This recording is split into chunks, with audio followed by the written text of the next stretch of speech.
Nobody can afford a home anymore. And in these 10 cities, it's not just difficult. It's financially impossible for the average person. From coast to coast, housing prices have hit all-time highs while wages haven't budged. If you think your rent is bad now, wait until you see these 2025 numbers. Stick around till the end because number one will shock you. It's not San Francisco or New York.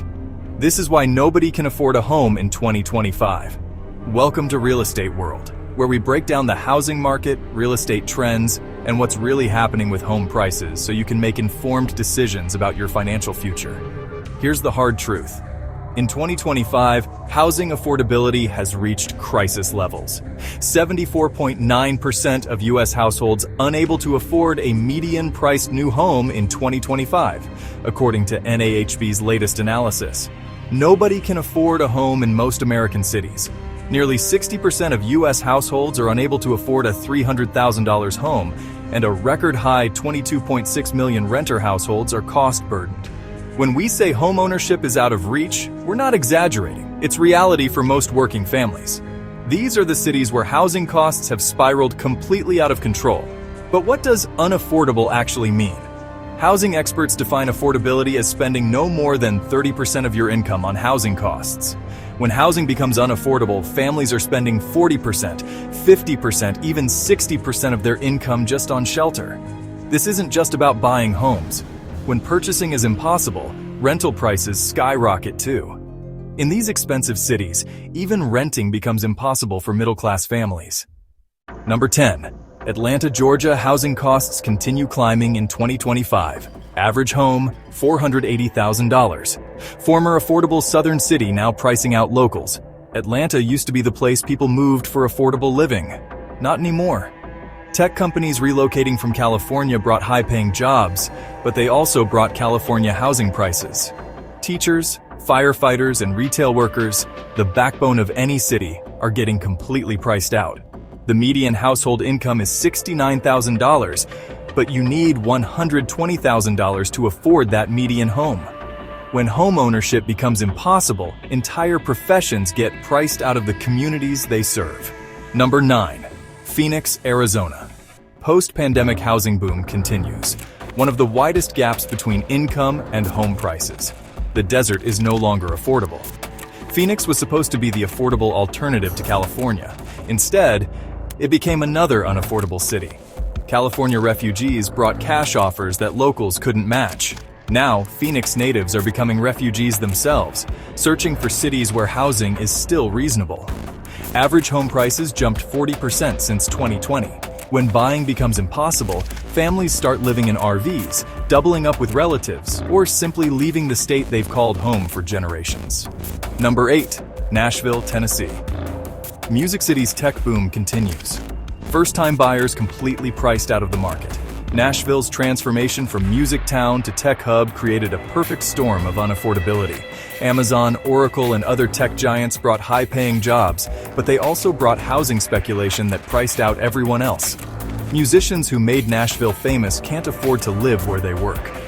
When housing costs spiral out of control, the culture that made a city special gets erased by economic forces. Number 7. Seattle, Washington. Tech giants keep driving prices up. Single-family homes now average $950,000. The Pacific Northwest has become unaffordable. Seattle shows what happens when housing stays unaffordable for over a decade. The city's character completely changed. Neighborhoods that housed working families for generations now serve as investment properties for tech workers or overseas buyers who may never even visit. Even software engineers making $150,000 struggle to buy homes. When housing costs get this extreme, not even the people driving the price increases can afford to stay long-term. Number 6. Boston, Massachusetts. Even with higher salaries, home ownership remains out of reach. Mortgage payments exceed $5,500 per month, if you can find one not bought by investors. Boston proves that high salaries don't solve the problem when housing costs are extreme. Yes, people earn more in Boston, but housing costs eat up every extra dollar. A family earning $100,000 in Boston has less purchasing power than a family earning $75,000 in many other cities. The city's rich history becomes meaningless when working families can't afford to live there. Families with roots going back generations are forced to leave because nobody can afford a home. Number 5. San Diego, California. Sunshine tax keeps getting steeper. Home prices now exceed $1 million. Over 70% are renters because buying is impossible. San Diego's perfect weather comes with an impossible price tag. When homeownership becomes unaffordable, the city becomes a playground for the wealthy, while working families live in cars or move to Riverside County for 3-hour commutes. Military families stationed in San Diego discover nobody can afford a home on military salaries. When people serving our country can't afford housing where they're stationed, the housing crisis has reached moral crisis territory. Number 4. Miami, Florida. International buyers and remote workers continue pushing out locals. The number 1 city for cost-burdened renters, Miami represents globalization's impact on housing. International buyers treat Miami real estate like a stock portfolio, driving up prices until locals can't afford anything. Families who built Miami's culture and economy for generations now watch their neighborhoods get bought up by people who visit twice a year. When housing becomes unaffordable, communities lose their identity. Miami's unique culture gets replaced by generic luxury developments that could be anywhere in the world. If you're finding this content helpful, please like and subscribe to support the channel. Your engagement helps us bring you more insights on the housing market. Number 3. San Jose, California. Silicon Valley median home price is now $1.5 million in 2025. You need to be in big tech or have inherited generational wealth. San Jose shows the extreme end of housing unaffordability. Even families earning $200,000 qualify for low-income housing assistance. Teachers, nurses, and police officers commute 2+ hours each way because they can't afford to live where they work. The tech boom created massive wealth, but it also created a society where homeownership is impossible except for tech workers.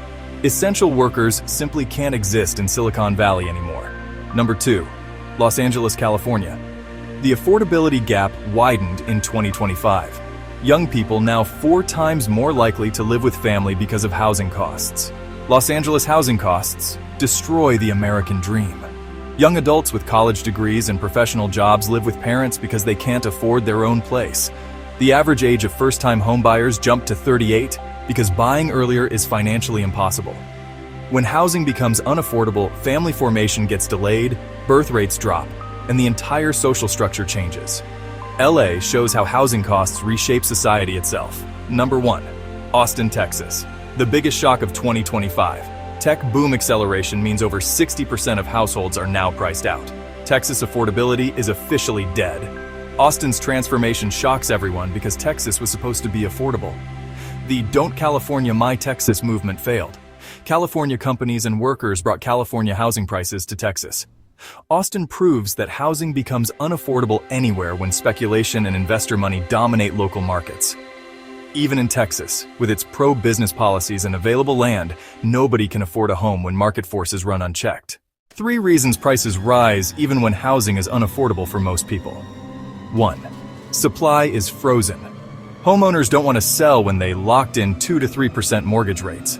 The housing market remains largely frozen through 2025, according to JP Morgan. Fewer homes equal higher prices, which equal continued unaffordability. This creates a vicious cycle. When housing becomes unaffordable, people who already own homes become trapped too. They can't afford to buy their next home either, so they stay put, reducing supply even more. 1. Investors still buy everything. Wall Street investors continue treating housing like stocks, not shelter. With median home prices at $460,000 and mortgage rates at 6.5%, regular families can't compete. That's why nobody can afford a home. Investment firms have algorithms that can make cash offers within minutes. When regular families can't afford housing, investors swoop in and buy entire neighborhoods, then rent them back to the same families who couldn't afford to buy. 1. Wages still can't keep up. Households earning $75,000 per year can only afford 21% of listings in 2025. You're falling further behind even if you save aggressively. Housing costs simply outpace income growth. The wage gap keeps growing. While home prices doubled, wages grew by 20%. When nobody can afford a home, it's not because people aren't working hard enough. It's because the math simply doesn't work anymore. 1% down payments and special loans don't fix the core problem, they just put you in debt faster. These solutions help you buy a home, but don't address why housing costs so much in the first place. First-time buyer programs sound helpful, but they can make the problem worse.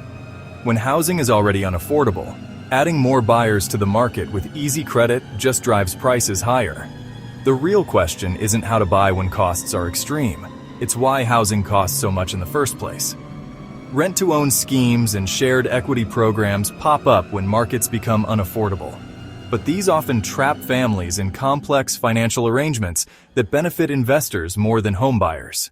When housing costs spiral out of control, society pays hidden costs that don't show up in housing statistics. Economic mobility dies. When homeownership becomes impossible, families can't build wealth through property ownership. The primary way middle-class families built generational wealth disappears. Communities collapse. When nobody can afford a home, teachers, firefighters, and nurses get priced out. Essential workers can't afford to live where they work, creating service deserts in expensive cities. Social fabric tears. When housing costs force families apart, extended families scatter across states chasing affordable housing. Grandparents can't help with grandchildren, support networks disappear, and communities lose their stability. Innovation suffers. When housing becomes unaffordable, cities lose their economic diversity. Only high-paid tech workers can afford to live in innovation hubs, creating economic monocultures that stifle creativity. The housing market is expected to remain largely frozen through 2025. Some growth is expected, but at a very subdued pace of 3% or less. With 74.9% of U.S. households unable to afford a median-priced new home, families are stuck renting or moving back with parents because of extreme housing costs. Multi-generational households continue rising for the first time in 160 years. That's not a statistic. It's proof that housing has become unaffordable for most Americans. The political implications are massive. When nobody can afford a home, young adults lose faith in the economic system. Homeownership has been the cornerstone of the American dream since World War II, and that dream is dying. Some economists predict a lost generation of renters who will never own homes. When nobody can afford a home, the social contract that promised upward mobility through hard work breaks down. New movements are emerging. Some cities are exploring social housing, others are banning investor purchases, and some are upzoning entire neighborhoods.